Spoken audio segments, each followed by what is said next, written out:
झारखंड एक ऐसा राज्य जहां कभी जंगलों में सरकार से ज्यादा खौफ नक्सलियों का हुआ करता था, जहां रात होते ही गांव खाली हो जाते थे और लाल सलाम का अदालत लगता था, जहां पुलिस कैंप पर हमले होते थे, आईडी ब्लास्ट और जवानों की शहादत की खबरें आम बन गई थी। लेकिन अब तस्वीर बदल रही है। आज रांची में जो हुआ उसे देखकर सवाल उठ रहा है, क्या झारखंड में लाल आतंक सचमुच खत्म होने वाला है? क्योंकि एक साथ 27 नक्सलियों ने सरेंडर किया और वो भी 27 कुख्यात नक्सली।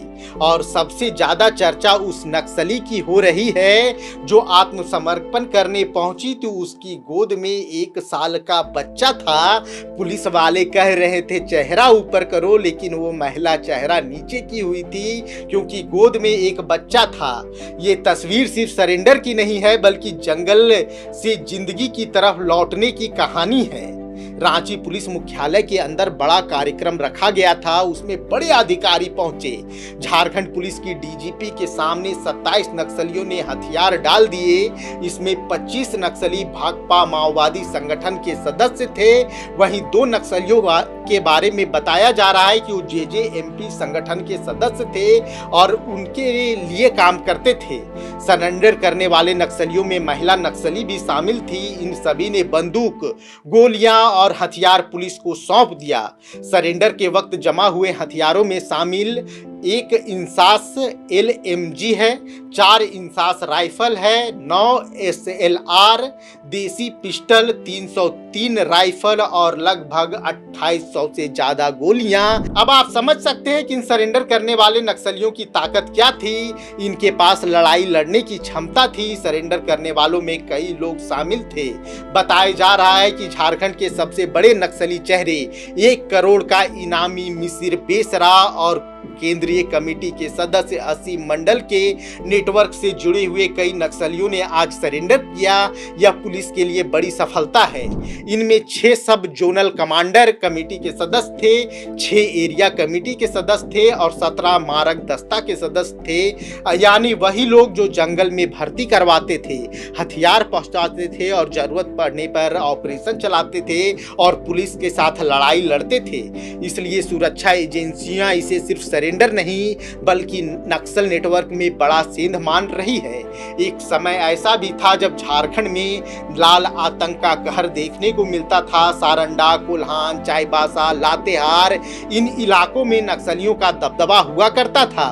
पुलिस भी जाने से पहले कई तरह की बातों पर पुलिस को विचार करना पड़ता था। पुलिस भी जाने से घबराती थी, लेकिन पिछले कुछ सालों में लगातार बड़े नक्सल ऑपरेशन हुए। जंगलों में सुरक्षा कैंप बने थे, सड़कें पहुंची, मोबाइल नेटवर्क पहुंचा और सबसे अहम, सरकार ने सरेंडर करने वालों के लिए पैसे और नई जिंदगी की योजना शुरू कर दी। जो हथियार छोड़ते थे उन्हें आर्थिक मदद दी जाने लगी। रोजगार के लिए ट्रेनिंग और रोजगार मुहैया कराया जाने लगा। सुरक्षा देने की बात होती है और इसका असर अब ग्राउंड पर दिखने भी लगा है। इस पूरे कार्यक्रम की सबसे ज्यादा वायरल तस्वीर एक महिला नक्सली की रही जो अपने छोटे से बच्चे को लेकर मंच पर पहुंची।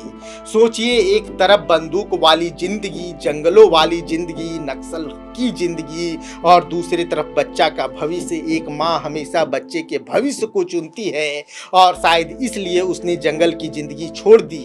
यह तस्वीर बताती है कि सिर्फ गोली नहीं, हालात और समय भी लोगों को बदल देते हैं। जिस तरीके से यह सरेंडर हुआ है उससे पुलिस को बड़ी सफलता मिली है। पुलिस इसे बड़ी सफलता मान रही है और माने भी क्यों ना। इससे एक बात जो लग रहा है वो यह है कि क्या झारखंड में सचमुच लाल आतंक का खौफ खत्म हो जाएगा? यही सबसे बड़ा सवाल है। 27 नक्सलियों ने हथियार डाले हैं, लेकिन मिसिर मिश्रा जैसे बड़े चेहरे अब भी जंगलों में बताए जाते हैं। सारंडा का इलाका अब भी पूरी तरीके से खाली नहीं हुआ है। आईडी ब्लास्ट पहले भी हुए थे, हाल के दिनों में भी जवान घायल हुए हैं। इसलिए कहना कि नक्सलवाद पूरी तरह से खत्म हो गया है शायद जल्दबाजी होगी।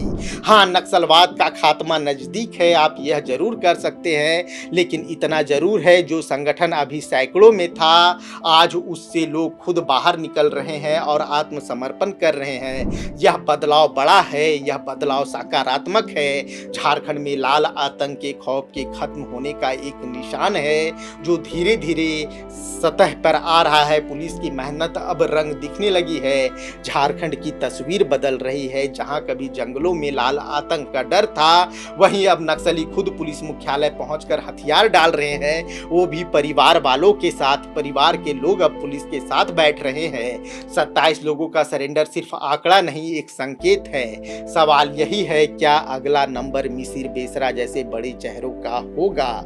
क्या अगला नंबर कुछ और बड़े नक्सली चेहरों का होगा? क्योंकि पुलिस ने साफ कहा है कि जो सरेंडर नहीं करेंगे वो मारे जाएंगे। और क्या आने वाले सालों में झारखंड सचमुच नक्सलवाद से मुक्त हो जाएगा? अपनी राय कमेंट बॉक्स में जरूर दीजिएगा और हमें बताइएगा कि यह वीडियो आपको कैसा लगा। क्योंकि जंगल में बंदूक छूट रही है, लेकिन क्या डर खत्म हो गया है? अगर आप इस वीडियो को देख रहे हैं तो हमें बताइएगा कि झारखंड के किन इलाकों में अब भी नक्सल का खौफ देखने को मिलता है। खबर का मतलब बवाल न्यूज। हमारे चैनल को सब्सक्राइब जरूर करें।